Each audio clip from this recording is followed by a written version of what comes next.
like to welcome everyone to our celebration of Darwin Day.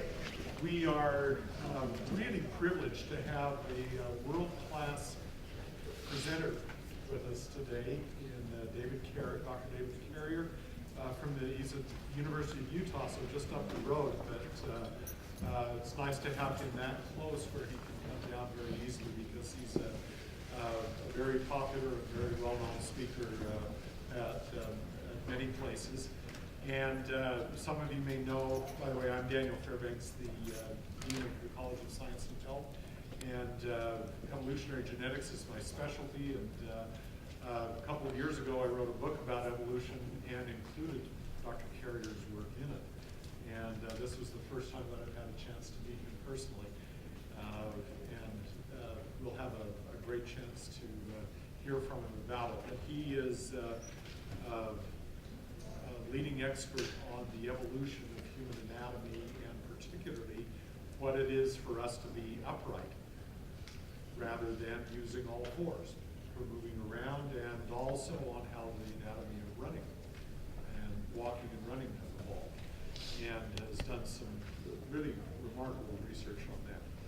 Also, one of the presentations we like to give is this is an original drawing of Charles Darwin to represent Darwin Day.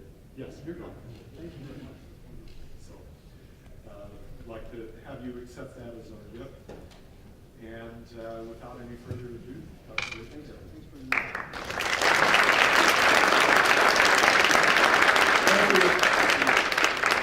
It's a real privilege to be here today, so I greatly appreciate the invitation. Okay, so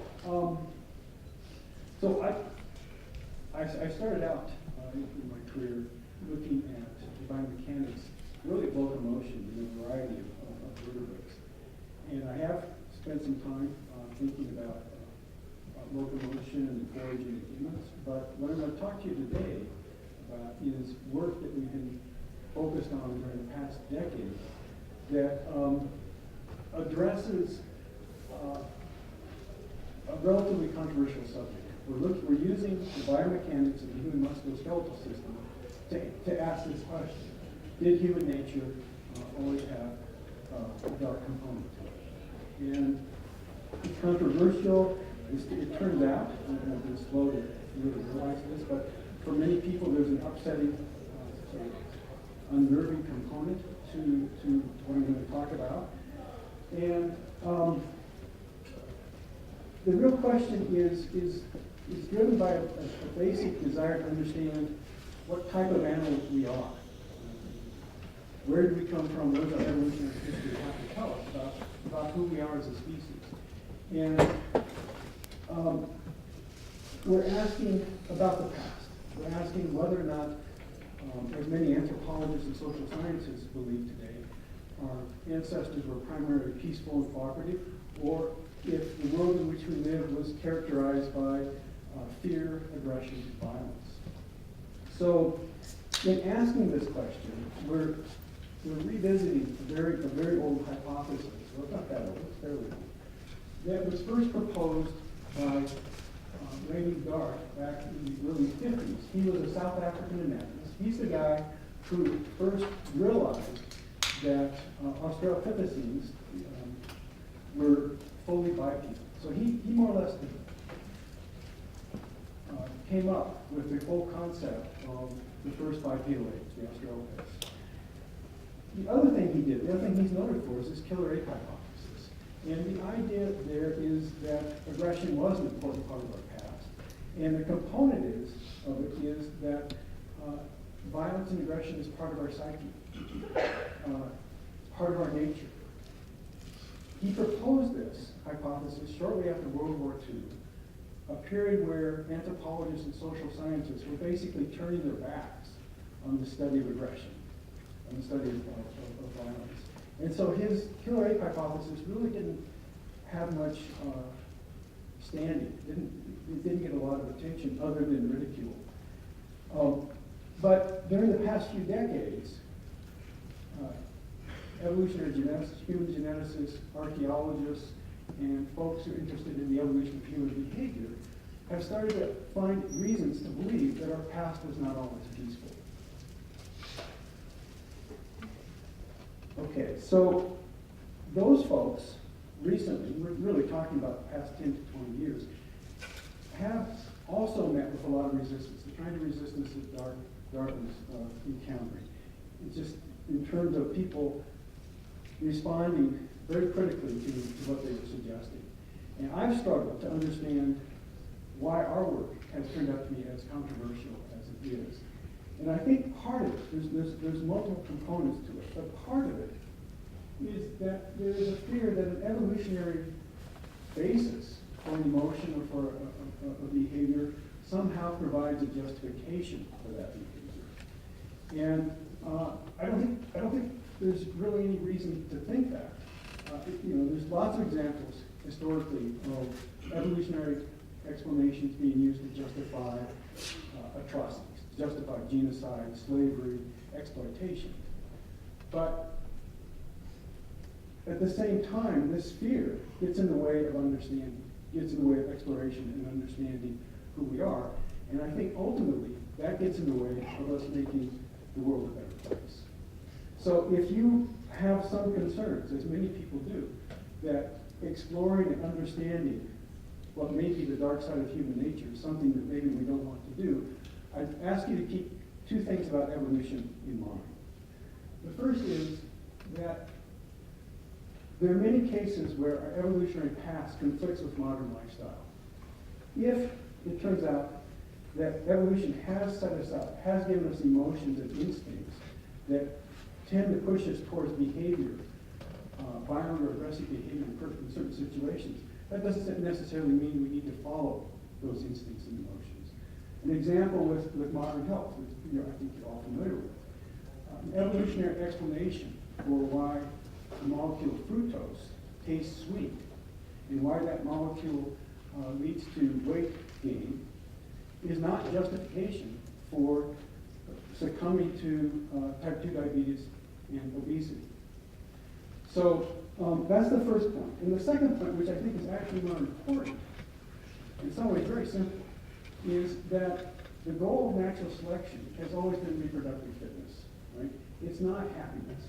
Happiness is an emotion that natural selection can use as a mechanism to increase reproductive fitness, but it's a mechanism that can quickly be thrown under the bus in pursuit of that goal of reproductive success. So I think it makes sense to work towards increasing happiness, and so we shouldn't necessarily be bound by emotions or rules that natural selection may have set up for us in the past. So the rationale behind what I'm going to talk to you about today is that an understanding of our evolutionary past may help us make the world a better place. Okay? The past matters, and it's to the extent that we can understand it, we're going to gain by understanding it. So this is the group of primates that I'm going to be talking to you about today. It's the great apes. You're all familiar with them. Orangutans, gorillas, chimps, our sister species, chimps, and bonobos. And this is, among mammals and among the primates, this is a relatively brutish family of mammals. The males, with the exception of bonobos are relatively peaceful. But with the exception of bonobos, the males of these species are relatively violent. If you look at human aggressive behavior, it turns out that these behaviors are also well represented among the other species. So from the context of this group of primates, the great apes, human aggression is not particularly surprising. This family tree also allows us to test the killer ape hypothesis. So anatomically, in terms of the musculoskeletal system, animals are specialized for the world in which they live. And so the anatomy that characterizes, that distinguishes the great apes from the other primates, that distinguishes humans and the bipedal apes from the other great apes, if we can look at those characters, and if we were to find that those characters that distinguished these groups didn't improve fighting performance, then that would basically falsify the Keynote hypothesis, because it would tell us that selection for aggressive behavior had little or no effect on the evolution of our humanity. And so there are a lot of characters that we can look at. The ones that we have focused on, and I'm going to talk to you about some of these today, are listed here. There's some that distinguish the great apes. And there are a number that distinguish the bipedal apes. It's this group that I'm going to focus on. Okay, so I'm going to talk a little bit about the evolution or the role that bipedalism may play in fighting performance, some aspects of our locomotor muscles, and then the proportions of our hand and the proportions of our face. I won't have time to really discuss these others, but I'm going to focus on these. So I need to give you just a bit of background about the bipedal apes. And this group is called the hominins. These are the apes, the great apes that are habitually standing and running and walking on two legs. This group has been around from fossil record and from molecular clock data, has been around or separated from the other great apes, separated from the chimps and the bonobos about 7 million years ago. And we actually have some fossils. I'll show you one of the fossils from a 70 million year old species. Our fossil evidence going back 7 million years is actually pretty rough. The best evidence, where we have a pretty good picture of the whole body, starts about 3.5 to 4 million years ago in the group that we call the Australopithecus. So we're going to focus on the Australopithecus. I'll keep referring to them throughout the talk. The way to think about these guys is that they were about the same body size as chimpanzees. They had much the same body proportions. Their brain was about the same size as a chimpanzee. The difference was that they were fully erect, habitual bipeds. They were walking and running and standing on two legs all the time. They may be good at climbing, but for the most part, they were on the ground on two legs. They had relatively long arms, like a chimpanzee, short legs, and a small brain compared to ours. So these guys, and also the other thing that we'll come back to is the proportions of their hand were very similar to ours today. The proportions of their face were starting to change in ways that are more similar to us than the great apes. Around 2 million, so here at the beginning, the Afarensis, Australopithecus afarensis, about 4 million years ago. For 2 million years, things didn't change much. Then around 2 million years ago, we start to get a change in body proportions. They're much more similar to what we see today, from the neck down. And this is the evolution of the genus Homo, basically humans. And so it's during this period, right about 2 million years ago, anatomically from the neck down, these folks were very much like us. Their brains were not as big, but this is the point where brains start to increase rapidly. It's during the past 2 million years that brain size has really taken off. So we're talking about these two groups, the Australopithecus and then Homo. And the first thing I'm going to talk about is the role that standing up on two legs may play in fighting performance. So many species of mammal adopt a bipedal posture during aggressive behaviors. Many species of mammals that habitually stand, walk, and run on four legs, at times when they're fighting, stand on their hind legs.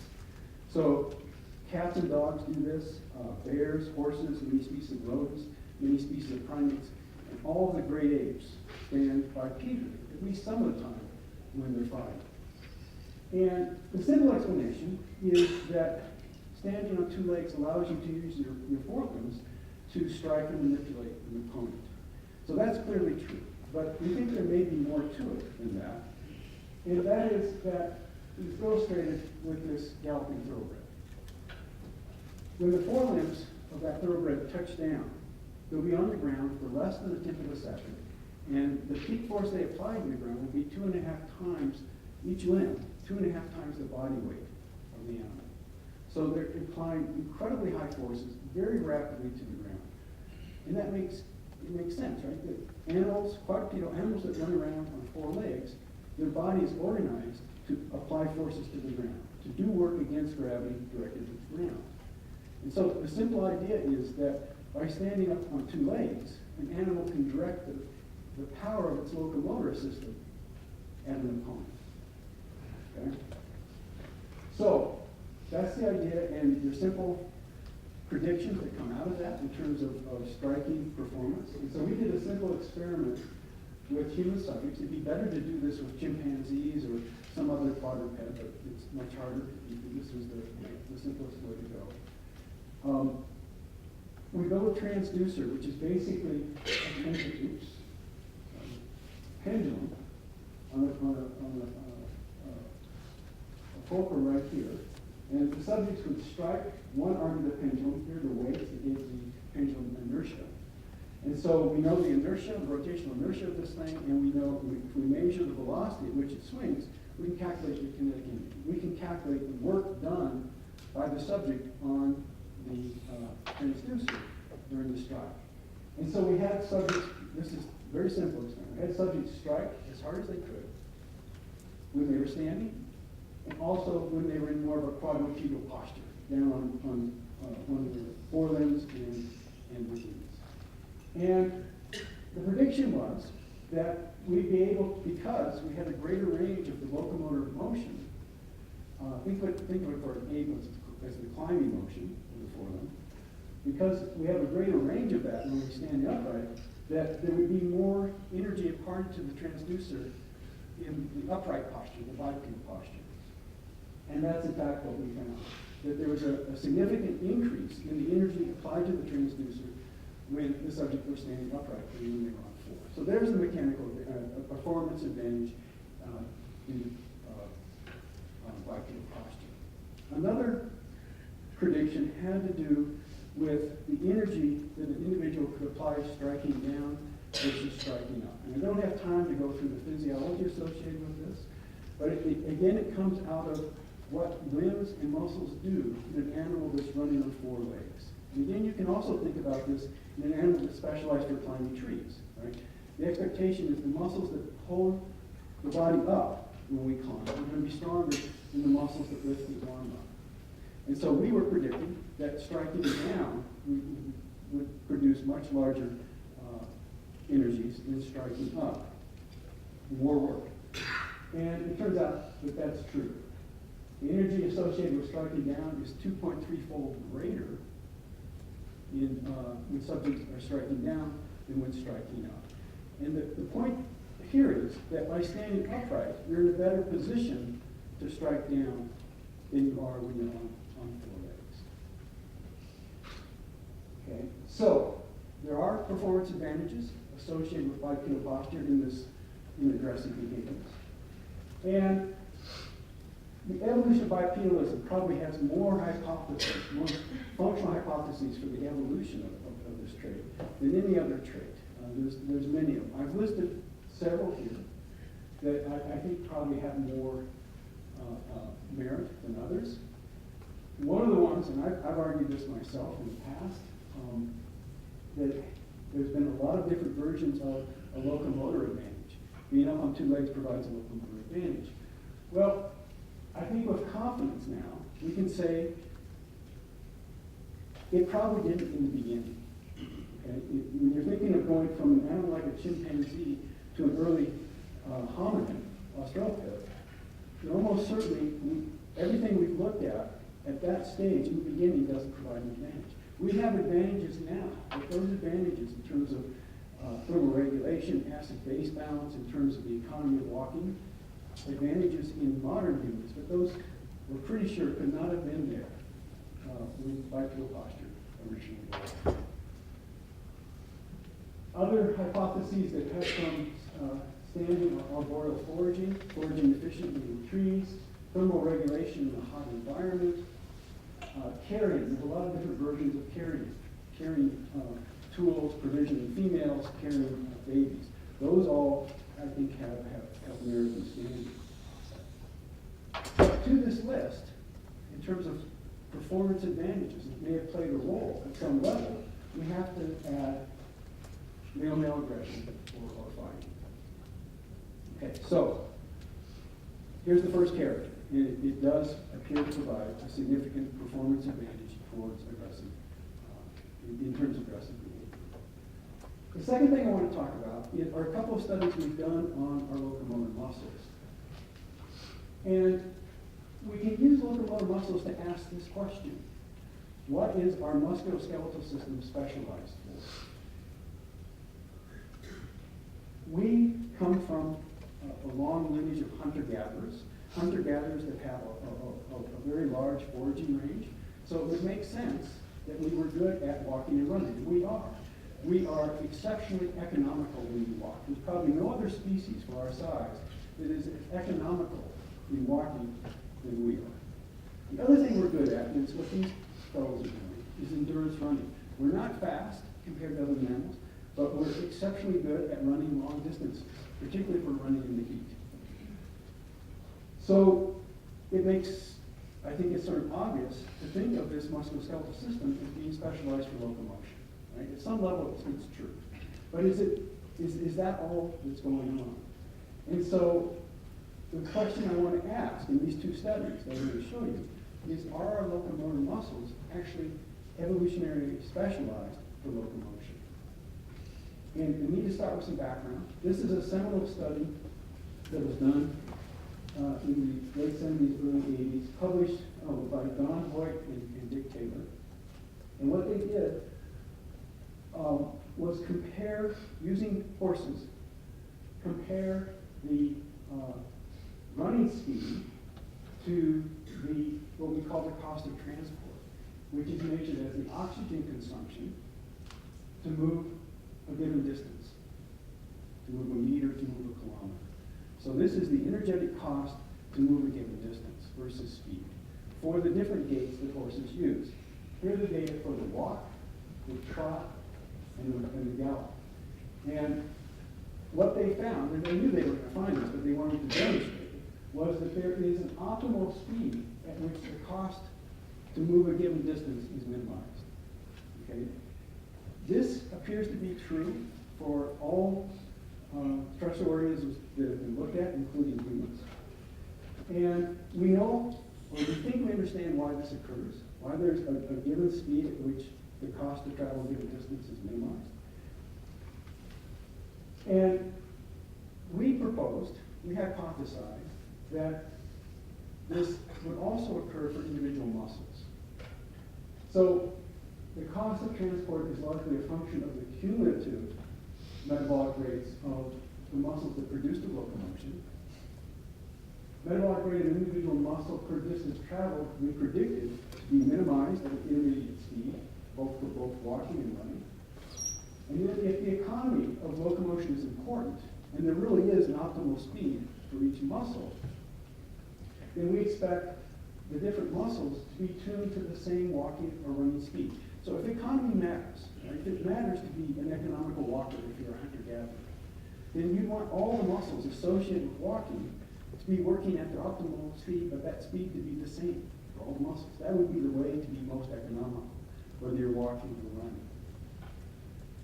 And then the degree to which muscles are in fact tuned to the same speed for walking or running should help us distinguish whether a musculoskeletal system is more specialized for walking or more specialized for running.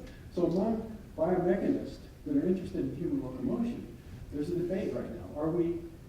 Did we evolve to be economical walkers, or did we evolve to be distance runners? And this is a way, if it worked, then we could sort this out.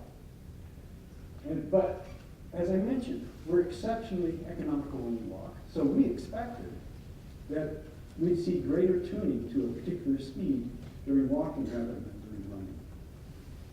Okay, so here's the experiment. It turns out it's very difficult to measure the metabolism of individual muscles, so we did something that's a little bit more approachable. We used electromyography. Electromyography is basically you put electrodes on the surface of the body, and you record the electrical activity that muscles produce when they're turned on, when they're active. So increases in amplitude and duration of this EMG signal shows an increase in the activity of the muscle, and that is going to reflect the metabolic rate of the muscle. And so what we did is we measured the activity, the electromyography, to travel a given distance over a range of walking and running speeds. So here's one of our subjects instrumented with 13 muscles on each side of the body. And we had 17 subjects. This work was done in a lab in Vienna, Germany. And what we did was we had them walk and run on a treadmill over a range of speeds, and basically asked whether or not there was a speed at which the integrated activity to go at a given distance was minimized. And so here's some results from the semitendinosus muscle. We've got running velocity on the x-axis, and then the EMG, the normalized muscle activity to go a given distance. Data in black, we've got data for walking at 4 speeds, shown here in black, and then data for running, shown here in gray. Each dot represents the results from a single individual at that speed for this muscle, and then the large dots are the median values. And so you can see that in the walk, there's the intermediate speed for this muscle at which the activity of the muscle is minimized, and that is true also in running. Okay, so there's an example of the data for one muscle. Here are data from 9 muscles, 9 of the 13 muscles we looked at. And what I want to point out to you is that there does tend to be an optimal speed for each muscle, both in the walk and the run. But those optimal speeds vary from muscle to muscle. If you look at the tensor fasciae latae, the muscle right here in the thigh, its optimal speed is sort of intermediate speed, both in the walk and in the run.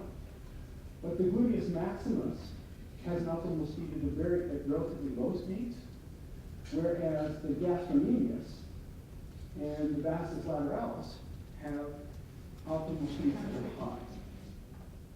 Okay, so there are optimal speeds, but they don't appear to be tuned to particular speed in either gait. And so this is a plot of the median optimal speeds. So we've got velocity for each of the 13 muscles for the run and for the walk. Now, our expectation was if locomotor economy mattered, all of these median speeds for the subjects would be at the same level, let's say 14 kilometers per hour. But that's not what we found. There was variation both in the run and in the walk. And if you look at the coefficient of variation, it's basically the same. The amount of variation relative to the mean value for all of these muscles is much the same in the walk as it is in the run. So we interpret these data as saying that our muscles are not tuned for maximum economy. And the speeds that we see here in running represent, we think, something different or something more than specialization or selection for locomotor economy. Okay, does that make sense? The expectation is if economy was the most important thing, we wouldn't expect to see much variation. The other thing is we can't do from these data is distinguish whether or not we're more specialized for running or for walking, because the coefficient of variation for, I've got the numbers here, for walking was 27%, and for running it's 22%. They're basically the same. There's a question. Well, I was wondering if you were able to account for the fact that we are derived from a chimpanzee-like ancestor, if we came down to the trees, is the variation in muscle? I suppose you're going somewhere else with this, but have you accounted for the possibility that there's still some residual adaptation from previous usage patterns? We have not accounted for that, but I think that interpretation would be very consistent with the way we're looking at it. Is that there's something more going on. It could be the past. It could just be history here, right? That we aren't specialized enough for locomotion. But what you're suggesting is, I think, consistent with our perspective. But at this point, let's just leave it here. But what this looks like is that there's something more going on than just optimization for locomotor economy. So the other quick approach I want to mention, or the experiment we did with regard to muscles, is asking this question: what should determine how big a muscle evolves to be? And so our reasoning here is listed here, the force, work, and power a muscle can produce is a function of the size.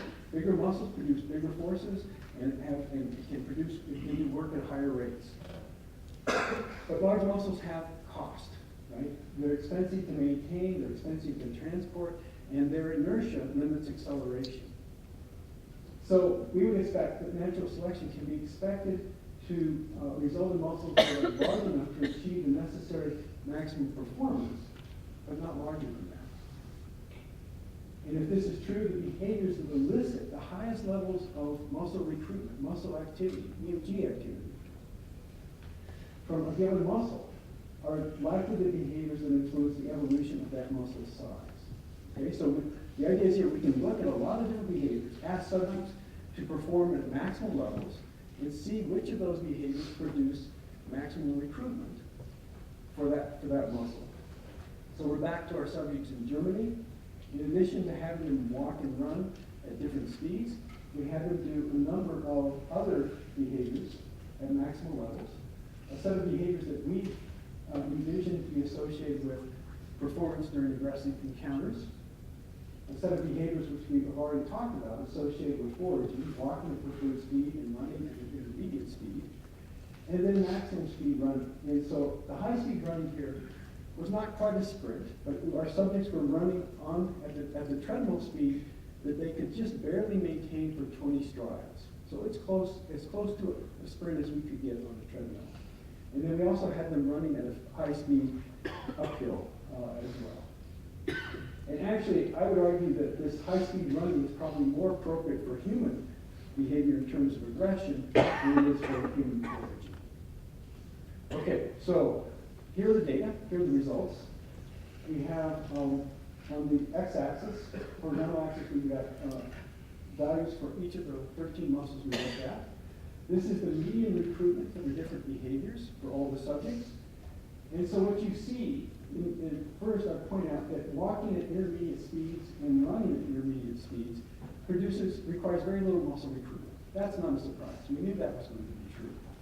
The real surprise here was that recruitment during what is very close to maximal effort running, sprinting, tended to be lower than recruitment during maximal effort boxing. The subjects were punching a punching bag as hard as they could. And then vertical jumps, squat jumping, so acceleration in the vertical direction, resulted in, on average, greater activity than did sprinting. Okay, so to wrap this part up, what can we say? Well, we would argue that although we are exceptionally good runners and very economical walkers, the tuning of our locomotor muscles does not maximize or optimize locomotor time.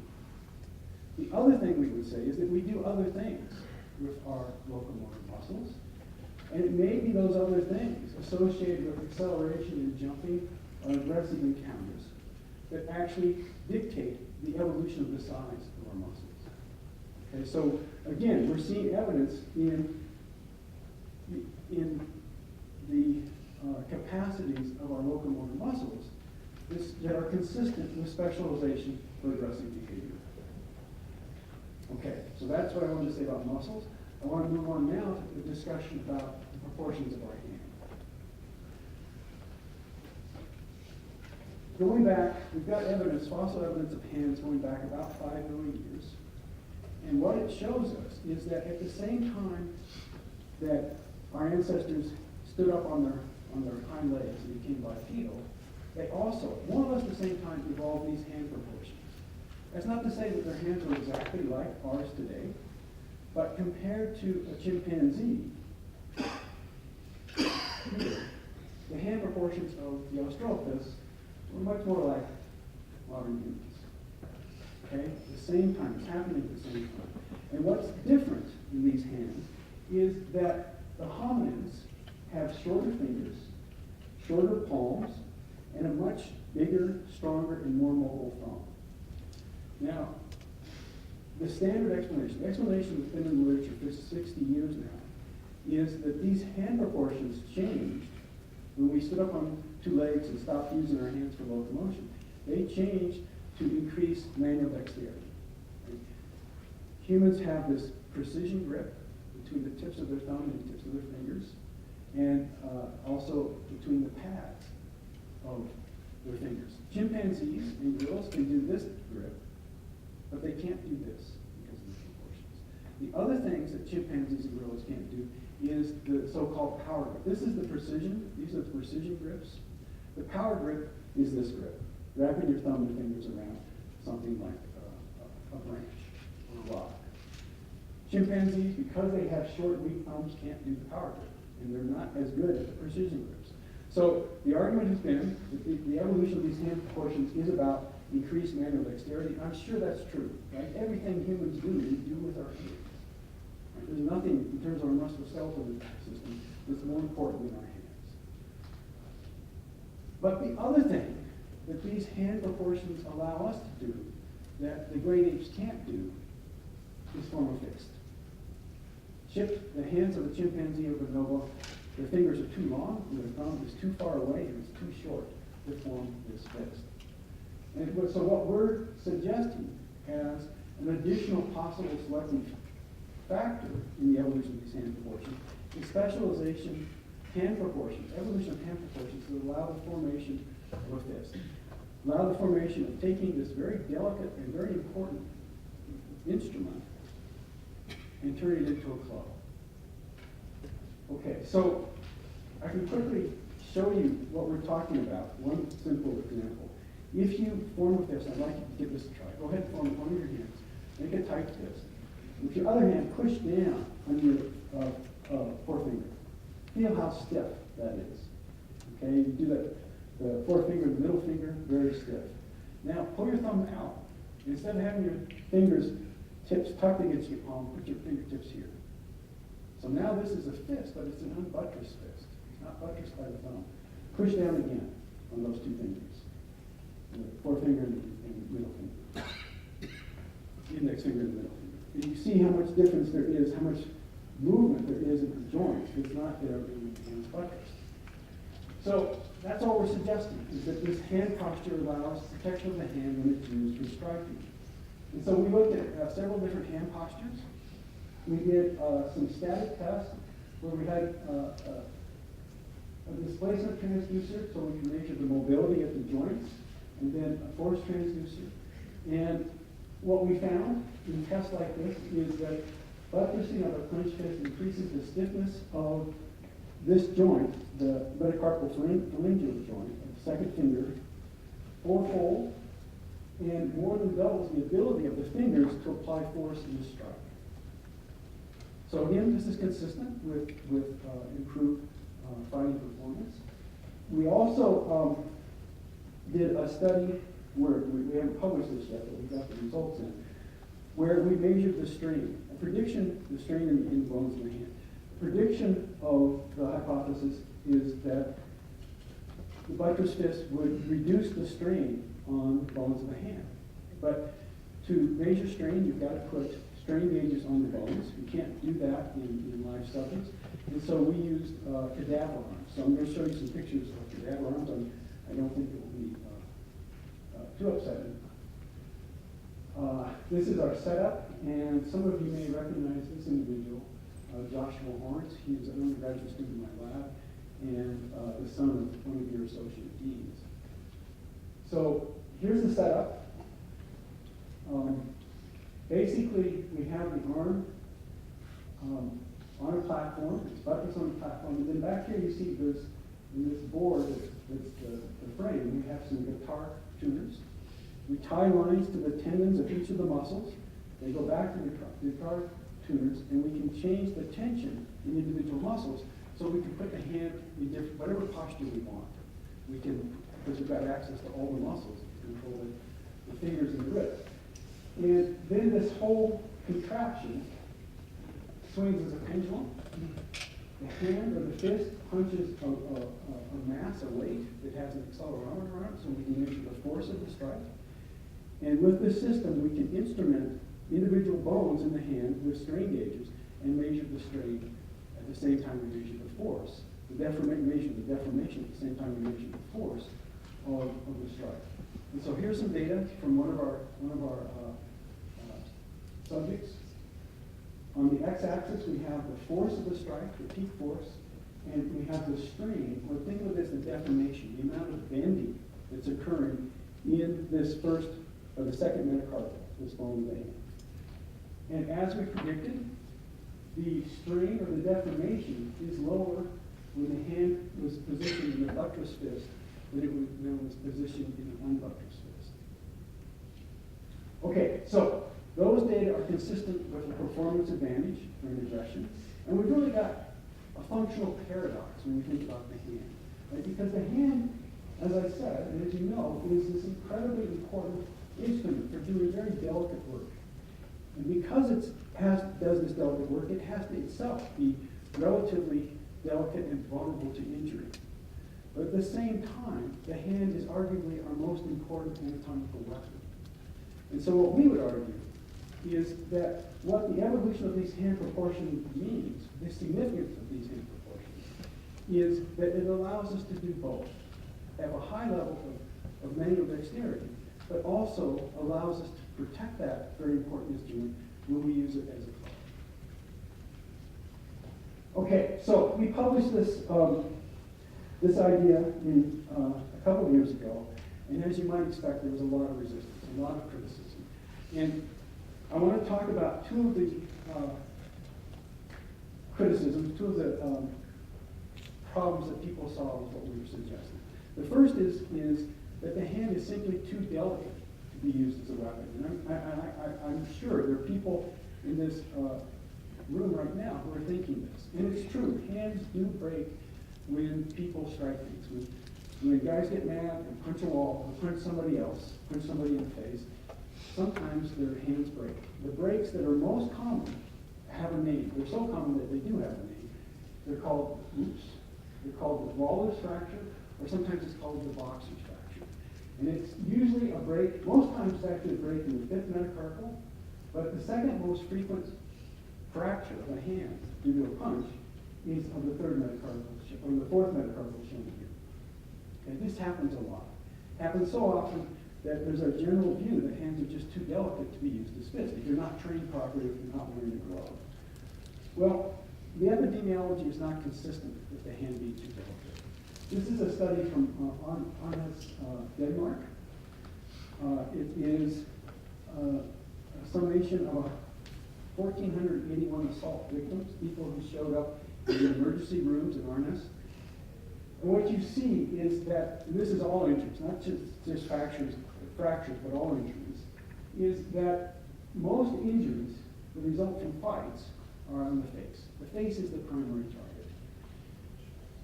68% of the injuries are on the face. Much fewer of the injuries are to the hand. Here are some data from 6 different studies that looked at results from assault in emergency rooms around the world. And this shows that the frequency at which bones of the face are fractured from different aspects. And it turns out that the most frequent cause of facial bones breaking is in fact interpersonal violence. When people fight, you can ask the question, what is the weapon that breaks bones of the face? And it turns out, again, these are means from 4 different studies. Oops. Most often, it's a fist that breaks bones of the face when people fight.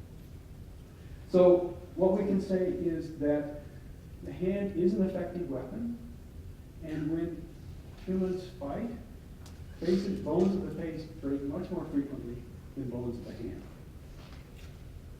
Okay, so the second criticism, and this is one that actually led us to do a review of the literature, but led us to do, I've already started talking about part of that review, but it was this question that led us to do it. And we've been thinking about the evolution of the face, but because it's sort of outside my area of expertise, wasn't really ready to go there. But this criticism pushed us to actually do a review of the literature. And the idea is that if the hand did evolve to be a weapon, you could expect coevolution or parallel evolution of in the primary target, armoring or protecting, buttressing of the primary target. Well, the primary target is specific. It's the head, but it's a particular part of the head. It's the face. And so The folks who were arguing this, saying that our study was flawed, were pointing out that if you look at the evolution of Homo, the past 2 million years, our face has become more delicate. And so in their mind, this hypothesis didn't make sense because the primary target is becoming more delicate. But what they missed was that these hand proportions didn't evolve with Homo. These hand proportions were there 5 million years. At least, we know at least 3 million years before the evolution of Homo. So where you have to ask the question is with the evolution of the first hominids. We'll take the case with the Australopiths. And so the question becomes, do we see an increase in the robusticity, in the strength of the bones of the face in early hominids? So this is a comparison of Afarensis, say 3.8 million years, versus a chimpanzee. And the question is this a more robust face? And we can make it more specific. We can say, okay, if we assume that the Australopiths fought more or less the same way that modern humans fight, and that's a big jump, but let's make that assumption. What bones of the face actually break most frequently? And then we can do those bones show an increase in robusticity with the evolution of hominids? And so, again, these are means from a number of different studies around the world. These are the bones that break most frequently in the face. The lower jaw, the mandible, the nose, of course, the cheekbone. We're talking about the zygomatic arch, the orbit, so bones around the eye, and then also, less frequently, but it still happens occasionally, is the upper jaw, bones associated with the upper jaw break. So what happens to these bones with the evolution of the Australopiths? Well, this is Sahelanthropus, and this is a remarkable fossil. All we have of this species is pretty much shown. It's this one skull. There are some other skull fragments, but no postcranial, no body skeleton. But from this skeleton, we can tell that this animal was 7 million years old. This animal was an upright habitual biped by the shape of its skull, using more or less the same reason that Darwin used in the 50s with Australopiths. And the other thing that distinguishes this skull is this thing. Okay, we're looking at the top of the skull here. Here's the side view of the skull. Here's the front of the skull. This giant brow ridge, this massive brow ridge, characterizes hominids. Great apes have a prominent brow ridge, but when you get to the bipedal apes, that part of the face just goes nuts. And we see it there from the very beginning. I look at that and I say, these guys, 7 million years ago, had hand proportions like ours. This is more recent. As I said, we've got much better fossil evidence from the early Australopiths. This is Afarensis. And the bones, the Australopiths in general, including Sahelanthropus, are characterized by very robust face bones compared to chimps and gorillas. And the characters that show the greatest increase in robusticity in the face of the hominids are the brow ridge, as I already mentioned, the side part of the orbit, the cheekbone, the zygomatic arch, bones, in some cases there are toes on the sides of the nose. The upper jaw is robust, and they're not shown in this picture, but the lower jaw is also very remarkably robust. In fact, probably the most robust part of Australopith's skull is the lower jaw. So at the same time, we have the evolution of these hand proportions. We have the evolution of increased robusticity of the bones that break most frequently in modern humans fight. Here's another view. This is a better view of the skull of a male gorilla and of a male Australopithecus. And what we're looking at here is the thickness of the cheekbone, the zygomatic arch. So here's the thickness right there, tiny little thickness in the male gorilla. Here's the thickness in the male Australopithecus, many times thicker. The male gorilla is 3 to 4 times more massive in body size. But the male Australopith has a much more, absolutely more massive, more robust cheekbone. One other thing that we can look at is sexual dimorphism. Sexual dimorphism in mammals is associated with male-male competition, not always, but in most cases. And it's usually the weapons that males fight with that show the greatest amount of sexual dimorphism.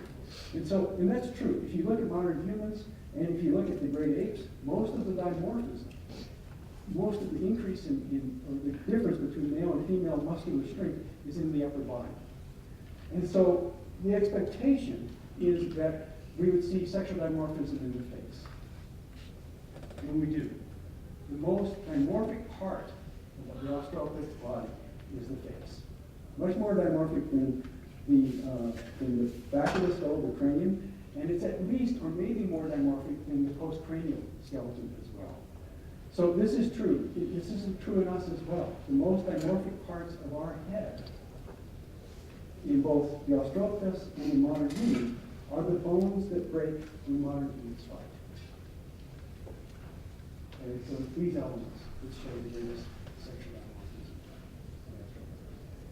Okay, so I started with this idea of testing the killer hypothesis, and what I can say at this point is the things that we've looked at, bipedalism, the size or maximum recruitment of the skeletal muscles, the gearing or tuning of the muscles, proportions of the hand, proportions of the face. I didn't talk about the shape of the feet. All these things, all these characters improve aggressive performance in our ancestors.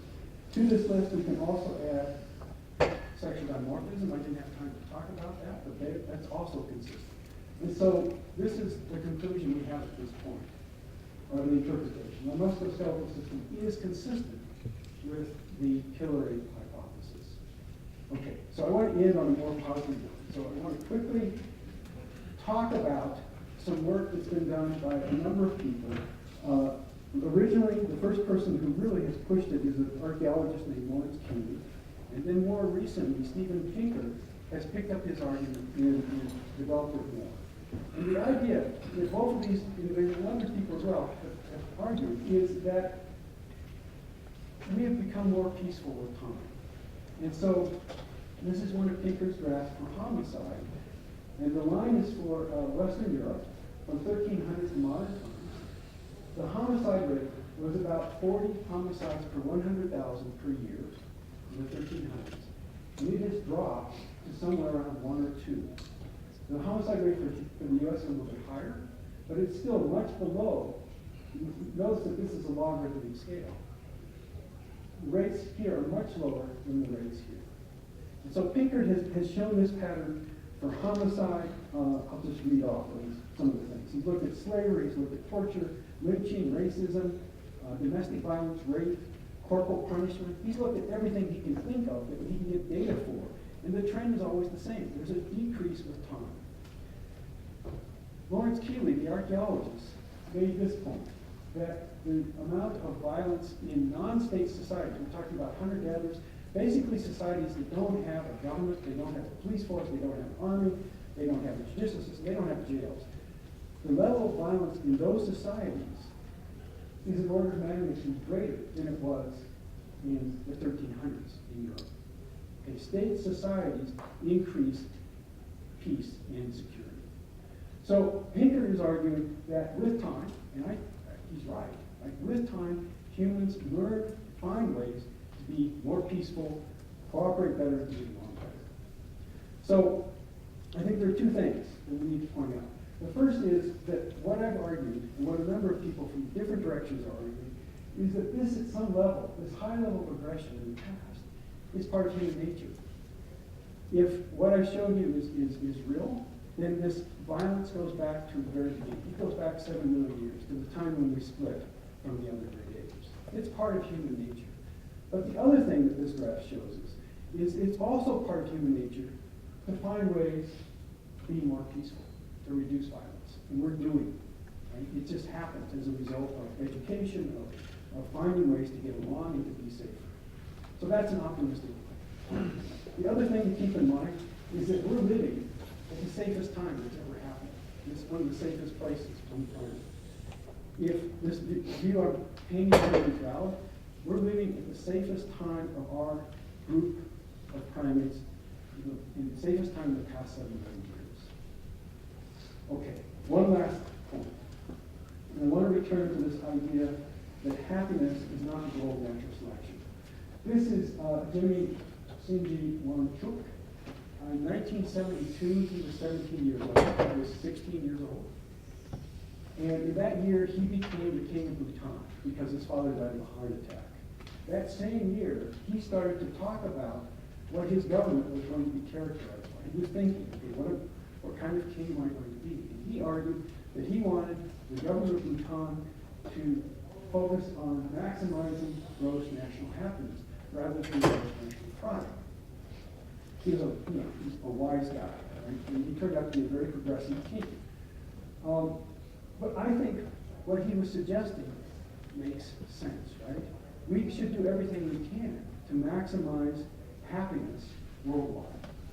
And to do that, we need to find ways to reduce violence, every type of violence, right, to the extent that we can. And to make that possible, we need to understand the role that our evolutionary past has played in who we are as animals. If we can understand that, we'll have a better understanding of the emotion and the instincts that in some situations drive us to behave in aggressive ways. And so I'll stop there and take any questions if you have them.